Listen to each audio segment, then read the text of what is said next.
Welcome in the latest episode of 5 on the Floor, the 5 Reasons Sports Network. Thanks for joining us on your favorite podcast app. We're on Podbean, Spotify, Google Podcasts, Apple Podcasts. We're also on Dash Radio on their Nothing But Net channel. That is free every single weeknight at 7 p.m. Also, check out the 5 Reasons YouTube channel. That's where, for some reason, people wake up early in the morning on a Sunday and 8,000 of them view a show hosted by one of our guests here today about USA basketball. So if other people are watching, you should too, or maybe you shouldn't. But anyway, subscribe to the 5 Reasons YouTube channel. Also, check out the 5reasonsports.com website. Dolphins coverage starting this week. We are credentialed to training camp. Just got that officially. So make sure that you check out all the content from our guys, Alfredo, Juan, Lewis, and everybody else who works over on the Dolphins side of 5 Reasons. Also, check out the great sponsors of the 5 Reasons Sports Network. I just ordered some more yesterday because I can't sleep without it. therapistpreferred.com. Use the code 5 Reasons. That's the number 5 Reasons. This is a CBD company founded in 2019 by a physical therapist to maximize performance and recovery for active people. 100% THC free and third-party lab verified, so you're not going to get dinged on a drug test. Don't worry about it. All the products are made in the U.S. with cutting-edge technology from organically grown hemp. The most popular products, the CBD sports cream, again, for your recovery after your workouts, anything else that you do. Also, the strawberry lemonade gummies. That's my favorite. And the green apple gummies. Use the code 5 Reasons. That's the number 5 Reasons, REASONS, for 25% off your order, plus free shipping on all orders. That's therapistpreferred.com. Use the code, the number 5 Reasons. And now, today's episode. Yeah. 5 on the floor, ride for my dogs. Where here's the thing, you can check the score. Hustle hard, couple scars, wearing bubble frauds. Just like Butler said, you in trouble, y'all. Kept the floor playing, got it all banned. Y'all seen the block, stop with one hand. And Pat we trust, it's power, have the guts. We're here to bring the heat, y'all can hang it up. Welcome to 5 on the Floor, a daily insider show on the Miami Heat and the NBA, featuring Ethan Skolnick, Greg Sylvander, and Alex Toledo, plus others from the 5 Reasons Sports Network.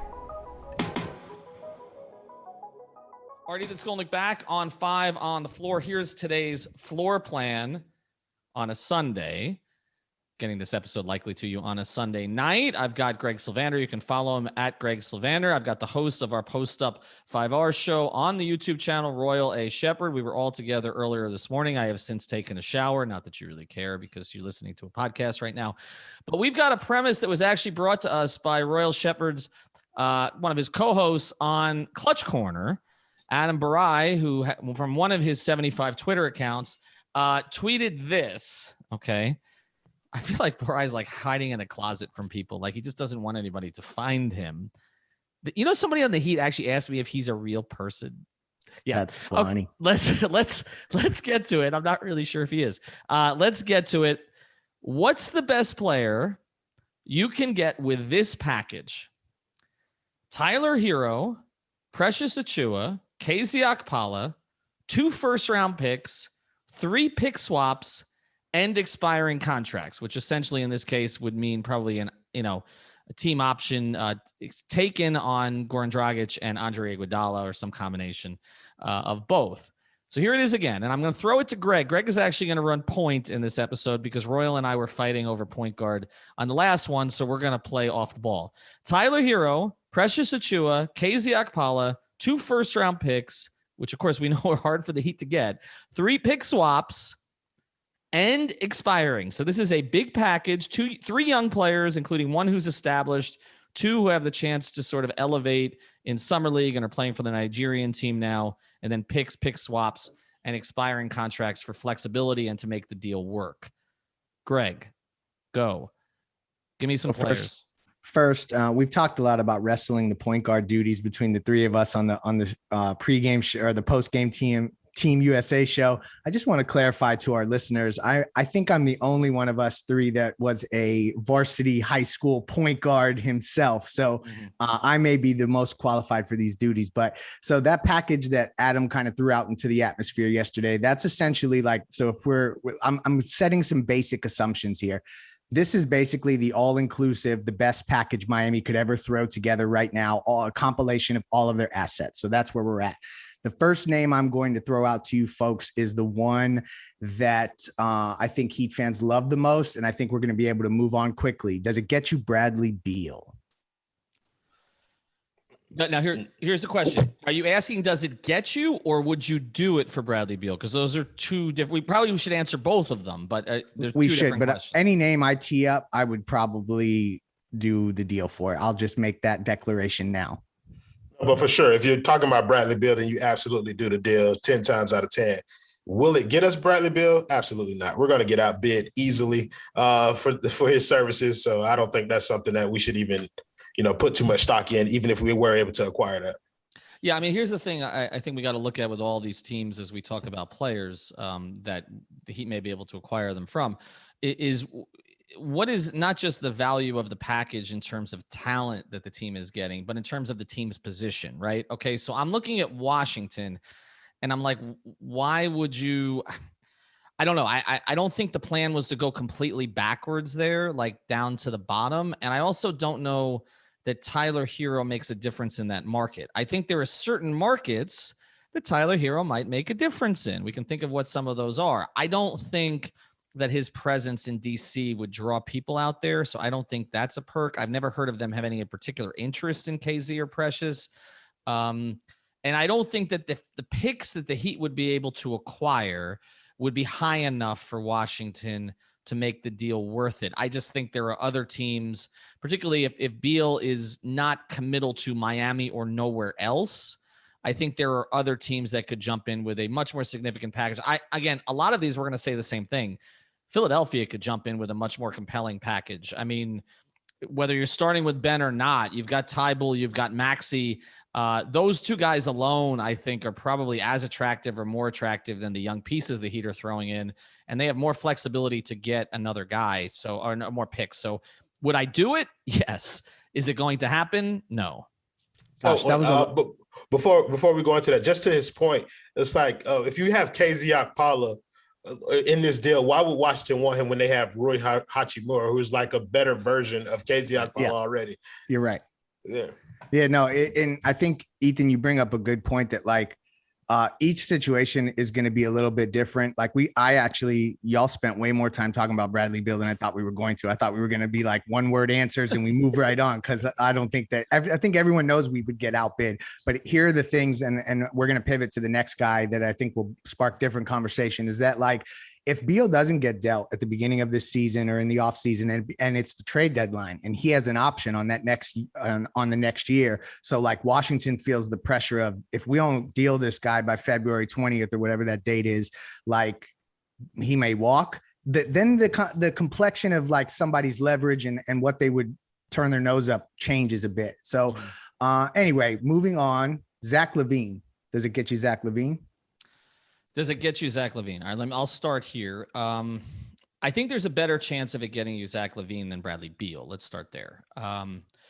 Chicago, though, is in a strange position where I feel like they want to compete now also.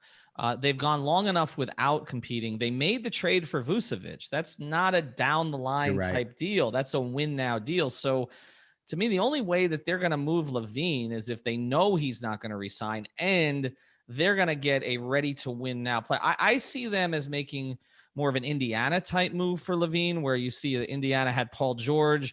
They didn't go totally backwards. They brought in Oladipo and Sabonis.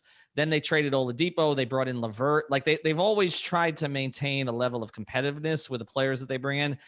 I don't think that they're in that position. Also, that Denver GM, he came from Denver. He's assistant GM from Denver, who came to Chicago. His reputation, I don't think, is to sell back down to the bottom. Denver, he didn't do that. So I honestly, I don't think it gets you LaVine. Would I do it? Ooh, interesting. Royal, would you do it? Absolutely. Okay. I'd do it in a heartbeat. Zach LaVine, and I think it's because the ghost formerly known as Adam Borai has convinced me several times over that Zach LaVine is a young guy making $18 million this year, and he's scoring 25 to 28 points a game. He's that 3-level scorer that Miami desperately needs. So I would definitely do it. But Ethan stole my point. There's no way that Chicago is in on this after trading for Vooch. I legitimately think that they're going to try and go the point guard route too, to try and get somebody in the camp like that who can help them that way. And also remember, when you're making this deal, you're essentially from the Heat side, you are all in now on this. Like you don't have anything else. Like you're this is it. Jimmy's window. This is your team. And I'm watching Zach LaVine today in the Olympics, and I love the talent. I love the progress he's made. I don't think people realize what a good 3-point shooter he's become. I'm also watching him get cooked defensively, and I think that the Heat could fix some of that. Yeah. But I don't know defensively, other than his athleticism, that he's that much of an upgrade over what they have. I as a scorer, yes, 3-level scorer, yes, but I don't know if he's the guy you go all in on. So I would say I would probably do it, but I'm not as convinced as Adam and Royal on that. But I don't think Chicago's touching it. Well, another thing about it is that Zach LaVine kind of he's one of those players that fits both windows. So he's a player that helps you now in terms of trying to compete during Jimmy's window, and he's young enough to still be here during Bam's window. So that kind of pushes me over the edge, I guess, a little bit farther than where you are. Mm-hmm. That's a really great point. And before I even tee up the next set of players, because I think we'll go to break before I tee up I have a few other ones up my sleeve here. I think we should just do a quick brainstorm session. Like, who's a team that actually is looking to accept a rebuilding package? Like, that may actually help us identify who is the attainable player, because we've just gone through this list of teams, and everybody, we can poke holes in the fact that everybody wants to compete. Right. So it's like, well, Greg, I think there are fewer teams that are in that position because of what we just saw. I think this past season, although there should be a little bit more normalcy, the fact that a Phoenix could go from out of the playoffs to the finals, and the fact that Milwaukee makes a couple of tweaks and they go over the edge and win the championship, I think there are teams. I think more teams think they can contend now than probably any in recent years. There is no dominant force unless you think that the Nets are suddenly all going to get healthy, which nobody really believes. So I don't think there's a lot of teams that are in the strip down phase as much as there were. There are just teams that are bad. I mean, that are in this perpetual, sadness, like Cleveland. But I don't know. There is one that comes to mind, though. Mm-hmm. There is one that comes to mind, though, and that's Toronto.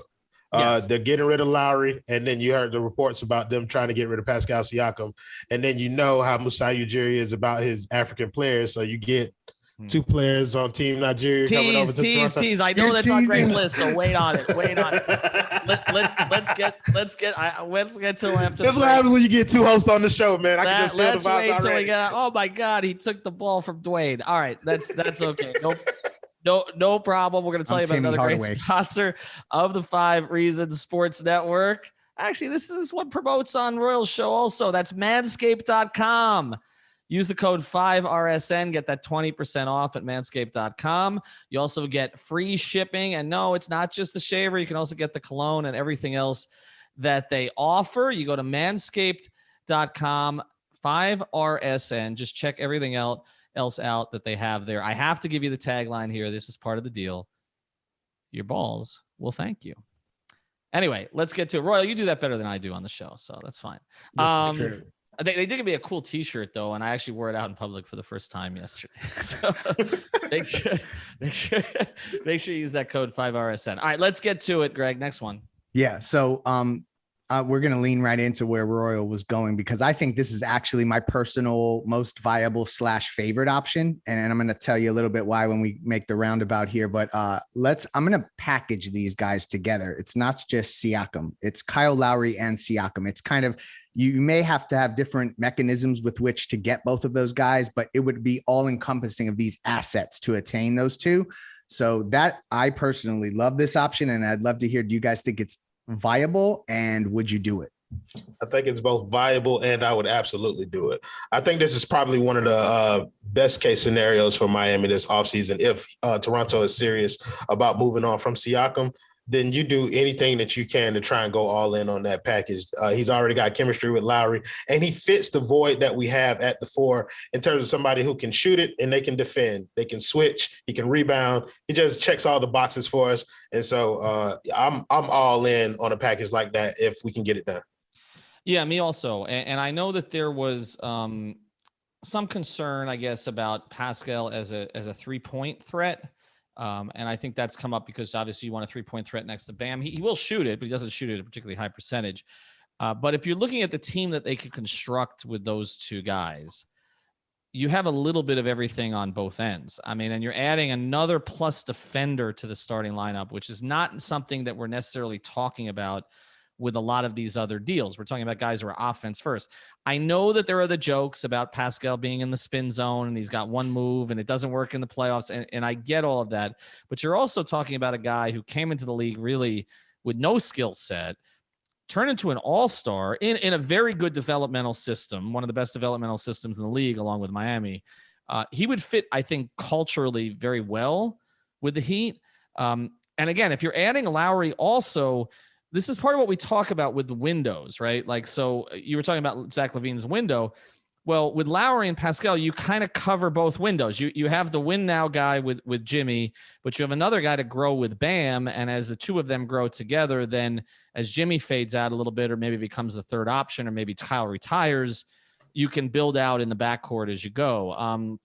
So I like it. Now, the question with Toronto is, I don't know how willing Masai is to totally punt, because I don't feel like Lowry is punting, because we've kind of known he's not going to be there. And it was sort of a strange move with Masai not to trade him at the time. Right. But and Pascal is a punting move. That's you know, maybe Shams in The Athletic reported today that Toronto is highly interested in Jared Allen and that they've tried to trade for him in the past. Let's say that they were able to find a way to get him. I could see them. And then like, there's also been reports of them maybe potentially being interested in a guy like Duncan Robinson, for instance.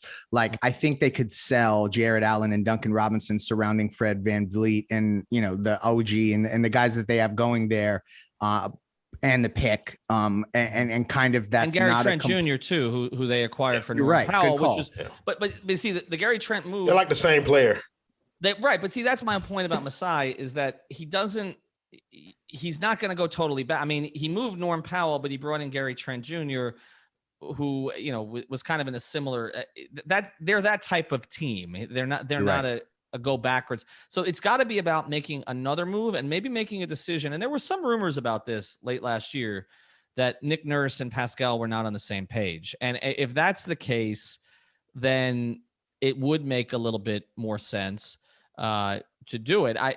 From a Heat perspective, I don't see any downside to that. I think, Greg, your idea, which you've talked about this being a reshuffling summer like 05, where Pat's trying to get multiple pieces to fit, and just give the thing a new energy around Bam and Jimmy. Like that's the kind of trade, although I'm on a higher level than getting Jason Williams, Antoine Walker, and, you know, James Posey and Gary Payton at that stage, that fits it, right? It's getting you two guys. We're not getting Bradley Beal, Dame Lillard, Kawhi, but we're getting you two guys who have been all-stars in the league and champions. I mean, I think they certainly can make that case.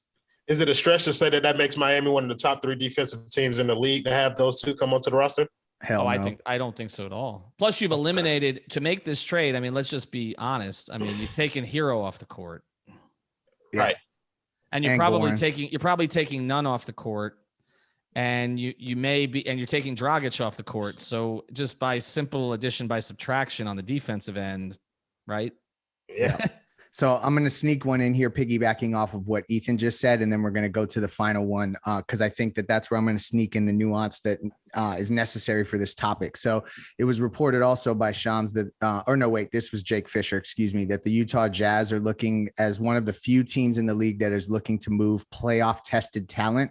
The names that came up, although they are interested in keeping Mike Conley around, was Bojan Bogdanovic, Royce O'Neal, and Joe Ingles. And so, Ethan, to your point about that 05 trade with the Posey Walker thing, like if you were to get, like, I'm just going to, not that they'd get all 3, but just for the purposes of this discussion, let's say that they could get Ingles, O'Neal, and Bogdanovic for a package, even though I know that like they're looking to win now, maybe it's a 3-team deal or something like that. Would you accept if you emptied out the clip for that kind of supporting cast and it's 3 guys, is that worth doing at this juncture? I mean, you need Kyle though. I see that's the thing. Because it still doesn't solve that problem, right? Because you're right. Royce O'Neal is a Heat type player. I mean, he fits the, I mean, there's guys like that all around the league that I'm like, okay, that guy could play for the Heat. We've talked about, a lot of those guys. I like Joe Ingles a lot. He's not a point guard though. Like when he tried to play point with Conley out, it was atrocious. Now they had Bogdanović at one point. They traded him on draft night. I mean, I think Bogdanović could do a lot of the things that Duncan does, but with more of a ball handling, cheaper, and he's cheaper, right? And if you're going to let Duncan go, then it fills it. So I think all three of those pieces fit the Heat really well. They fit Jimmy, but I still think they need. Royals making a bad face. And in I'll say yes to this one. I'm not going to say yes to this because Boyan to me feels like old Tyler Herro. Like, I don't want him. Like, look, it's fine. Like you're saying, they're supporting pieces, but you don't give up Tyler Herro that many first-round picks for that combination of players, 2 or 3 of them. Like, even if we're getting all 3, you don't give that up. Yeah, I'm with you. Like, when I'm not doing that. I don't even think the Heat do it. And I don't even remember what the other question was, but that answer is no too. Well, Utah. No, the other question was, would the other team do it? I think Utah might look at it. To be honest. Utah would do it. To put Tyler and some other young talent around Donovan Mitchell, like, because it would enable them to keep Conley. Like, that's essentially they would try to lower. But then their Tyler payroll. becomes the 6th man there, right? Because Conley, I mean, he essentially takes the Ingles role, right? Yeah. Or does he start? Or no, I don't think he starts. I mean, him and Clarkson, I don't know how that works. So, I mean, like, this is leading perfectly into where I'm going to go with all right, well, before you go there, I got one more sponsor to tell people about. So we'll do that, and then we'll get to where you want to go here. MyBookie.ag. You want to bet on what Greg was going to say next? Use the code 5. The world of sports, the offseason may be a time to relax and regroup after a hard-fought season, but playing with MyBookie gives you the choice to decide when your season begins and ends. You can still play hundreds of games in leagues from around the world, whether it's a game day parlay or a long shot winner. MyBookie's got you covered. Got the Olympics on there right now. Use the code 5, F-I-V-E. You receive up to $1,000 in bonus money when you make your first deposit. That's $1,000 in extra cash when you make your first deposit with MyBookie using the promo code 5. So again, no NBA right now for a little while, but plenty of other stuff to gamble on, including MMA. If you want advice on any of that, check out our guys, Alex Dono, J-Rod, and all the rest of them on our Fight Reasons section of 5 Reasons. But go to mybookie.ag and use that code FIVE. Get yourself a bonus. All right, let's get to it. I know you've got something nuanced you want to say here, so go for it. So if it was a week before the draft in 2019 and we did this exercise on a podcast and we brought the Heat's best package to the table, we would have said like Jay Rich, Justice Winslow, whatever picks were in the pipeline at that time, blah, blah, blah, blah, blah. Mm-hmm. And we would have gone and we have done this exercise and we would have looked around the league and we would have said they couldn't get any of the top players. And then 2 weeks later, they would have traded for Jimmy Butler and got him on a max deal. So all got rid of Hassan. Got rid of Hassan, which I mean, greatest offseason of all time. Correct. So I know people who have that as their that transaction as their header photo on Twitter, which is hilarious. I think shout out Frankie G on that. So anyway, where I'm going with that is that I just want to caution people as to you can't look at this in a vacuum, that like circumstances matter. All of a sudden, if teams make their moves early in the offseason and then like teams that utilize their assets are no longer in the running, all of a sudden Miami's package looks different, timing, player sentiment. Like, so I just, at some point we have to acknowledge that there's a gray area here. And where I'm going with that is like, let's say that Dame gets moved all of a sudden in a package and Portland decides they need to kind of strip it down before they can build it back up. Although they are an anti-tanking kind of organization. Could that package get you CJ McCollum? ? Yes. Do you trade that package for CJ McCollum? No, I don't think I'd trade for CJ McCollum. Is there another player on Portland that you wouldn't trade that package for CJ? I wouldn't trade that package for CJ McCollum. I think it's too many picks to throw at them for CJ McCollum. What if you got McCollum, Covington, and DJJ? I'm just throwing together 3 players that I would do it if I perks me up a little. Yeah, I would do it if I got Covington and DJJ back. Like I would definitely throw that package at him. But for CJ McCollum on his own, I don't think I would do that. He just doesn't check enough boxes for me. He doesn't help us defensively. The only thing he helps us as is a 3-level scorer. So, I mean, isn't Hero's upside CJ McCollum? Haven't we discussed this before? Isn't that best his ultimate upside? That's his best case scenario. Oh, right. Okay. Well, if all things break his way, sure. But like, No, I'm just saying that's his. To me, that's his ultimate upside, and that's not a bad thing. Lou Williams. McCollum has averaged 23 points over the past 6 seasons. It's not a bad thing. I just don't think Tyler can reach that. There's one other guy you haven't mentioned, Greg, though. See, I knew that you'd poke holes. I got a guy too. So the guy in New Orleans. Would you do all of that for Brandon Ingram? Yes. Oh, hell yeah. And I'll take Steven Adams and Eric Bledsoe. Yes. Bring them on down. Yes, absolutely. You stole my guy, Ethan. But yes, that is exactly we've what talked about but your New Orleans. guy. Like, see, this is the issue. This is the issue, guys. So, and we won't spend a lot of time here. New Orleans, they can't afford to take a rebuild package. They can't. Like David Griffin will be fired and sent out the door, and he's a good GM. So like they need contributors. So that's another thing. Maybe in this scenario, Goran and Iggy are playoff contributors that you opt into to accept more money on the Miami side. Or maybe you replace one of the players that you have in there with Duncan Robinson. If you replace one of those names with Duncan Robinson, then maybe. And you know who David Griffin refers to as his son, Goran Dragic. No. So there's a relationship there. There's a relationship there from Phoenix. But yeah, when I saw the rumored trade today, I think it was Jake Fisher suggesting that New Orleans, and it sounds like it's pretty far along. It sounds like one of those deals that may already be done, which is that New Orleans is willing to basically move down 7 slots in the draft just to dump Eric Bledsoe on Memphis, who doesn't have cap space, I don't think. So it's like when you say dump, it's probably for an expiring deal. An expiring contract. And I guess from Memphis's perspective, it's to give Ja a more reliable backup, I guess. But just from New Orleans's perspective, that seems to be also like a move to kind of clear some space to bring somebody in. And I think, let me put it this way. I wouldn't be surprised at all if New Orleans ends up with somebody that's currently on the Heat. I feel like that's where this is headed. There's been too much smoke with Duncan. I know obviously there's Dragic interest there, and that would make some sense with Zion, I think, in terms of accelerating Zion's timeline. So I think all of that's possible. But yes, for Brandon Ingram, I would do it. I do think you're talking about a third guy who is, again, we talk about timeline. He's on Bam's timeline, but he's made an all-star team. Like that's, you know what I'm saying? Like it's a little bit different. Like he could play on Jimmy's timeline too. Memphis does have cap space. Sorry, guys. They do. Okay. Well, I just think I would not be surprised at all if New Orleans and Miami, that something happens between the two of them.